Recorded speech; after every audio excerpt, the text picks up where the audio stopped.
চোর চোর, কোথায় চোর? আরে না না, আমাকে মারবেন না, আমি চোর নই, আমি সিমরান। এই দেখুন আমার টাই, আর এই দেখুন আমার ব্যাগ। কিন্তু বেটা, তুমি নিজের মুখ লুকিয়ে ফেলেছো কেন? হ্যাঁ, কারণ আমি আমার মুখ দেখানোর যোগ্য নই। বেটা, রান্নাঘরে কাজ করতে গিয়ে কি তোমার মুখ পুড়ে গেছে নাকি? হ্যাঁ, আরে আমি রান্নাঘরে কাজ করি না, ওইটা তো মা করে, তাই আমার মুখ একদম ঠিক আছে।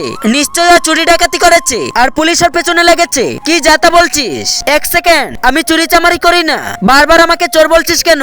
বুঝে গেছি, তোর মুখ দেখে পেছনে কুকুর তাড়া করছিল, তাই তুই মুখ লুকিয়ে এসেছিস। আবে হাট, তাহলে তুমিই বলে দাও না যে তোমার মুখে কি হয়েছে। ম্যাম, বুঝে গেছি, সিমরান স্কুলে কোনো গুপ্তধন পেয়েছে, তাই প্রিন্সিপাল স্যার থেকে মুখ লুকাচ্ছে। আরে আমি যদি গুপ্তধন পেতাম তাহলে কি তোমাদের সবাইকে ভাগ দিতাম? একটা ফুটি করিয়েও দিতাম না। এক সেকেন্ড, সিমরান আর সকালে সব টিচারকে দেখে পালাচ্ছিল, প্রিন্সিপাল স্যারকে দেখে দৌড়াতে শুরু করেছিল। আর হ্যাঁ ম্যাম, আজ সকালে সেকশন ডি এর দুর্বল বাচ্চাদের সাথে বন্ধুত্ব করছিল। জলদি বলো সিমরান, কি হয়েছে? তার আগে নিচে থাকা সাবস্ক্রাইব বাটনটি ক্লিক করে যারা সাবস্ক্রাইব করে দিবে তাদের মা বাবা যেন অনেকদিন বেঁচে থাকে। আর কেউ যদি ভিডিওটিতে লাইক করে দেয় তাদের মনের আশা পূরণ হয়ে যাবে। আমি মন থেকে দোয়া করে দিলাম, কারণ এখন থেকে আমাকে সেকশন ডি এ পড়তে হবে। কেন? আমি পরীক্ষায় ফেল করেছি আর তোমাদের থেকে এক ক্লাস পেছনে চলে গেছি।